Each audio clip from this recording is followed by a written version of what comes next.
ദൈവത്തിൻ്റെ അതിപരിശുദ്ധ നാമം വാഴ്ത്തപ്പെടുമാറാകട്ടെ. ദിവസങ്ങളിൽ നമ്മൾ ആരാധിപ്പാനും പ്രാർത്ഥിപ്പാനും വല്ലവനായ ദൈവം ഒരുക്കിയ വൻ കൃപയോർത്ത് ഞാൻ ദൈവത്തെ സ്തുതിക്കുകയാണ്.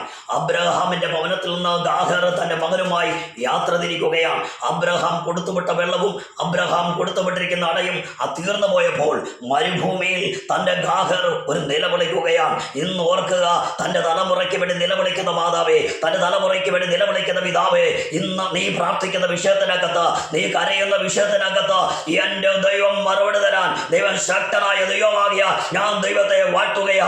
അടഞ്ഞുപോയ ചില വഴികൾ തുറക്കുകയില്ല എന്ന് നീ വിചാരിക്കുന്ന മേഖലകളിൽ എൻ്റെ ദൈവം നിനക്ക് വേണ്ടി വഴി തുറപ്പാൻ എൻ്റെ ദൈവം ശക്തനായ ദൈവമാകിയ ഞാൻ ദൈവത്തെ വാഴ്ത്തുകയാണ്.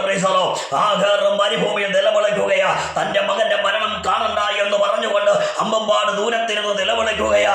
ഇന്ന് ഓർക്കുക, നീ നിലവിളിക്കുന്ന വിഷയമുണ്ടല്ലോ, ആ നിലവിളിച്ച് കരയുന്ന ചില വിഷയമുണ്ടല്ലോ, മറുപടി കിട്ടാൻ കഴിയാതെ നീ ഭാരപ്പെട്ട ചില വിഷയങ്ങൾ, ഭവനത്തിന്റെ ഉള്ളറയിൽ നീ തേങ്ങി കരയുന്ന ചില വിഷയത്തിന് മധ്യേ എന്റെ ദൈവം മറുപടി തരാൻ അവൻ ശക്തനായ ദൈവമാകിയ ഞാൻ ദൈവത്തെ വാഴ്ത്തുകയാണ്.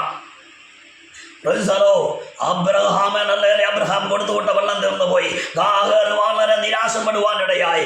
എന്നാൽ ആ നിലവിളിയുടെ മധ്യേ തൻ്റെ ബാലന് വേണ്ടി ദൈവം ഒരു ഉറവയെ തുറന്നു തരുവാനിടയായി. ഇന്ന് ഓർക്കുക, എന്നെ ശ്രമിക്കുന്ന തൻ്റെ സഹോദരി മാതാവേ, ഇന്ന് ഓർക്കുക, ഉറവകൾ അടഞ്ഞു പോയെങ്കിൽ, ഒരു നന്മയുടെ വഴിയില്ലാതെ നീ ഭാരപ്പെടുന്നുവെങ്കിൽ, കടഭാരത്തിന്റെ മധ്യേ നീ വളരെ നിരാശപ്പെടുന്നെങ്കിൽ, ഭാരപ്പെടേണ്ട കാര്യമല്ല.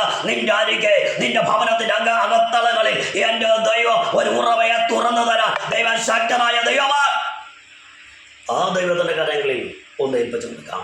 ദൈവം മാനിപ്പാൻ ദൈവം ശക്തമായ ദൈവമാണ്. ആ ദൈവത്തിന്റെ കരങ്ങൾ താഴ്ത്തി ഏൽപ്പിക്കാം.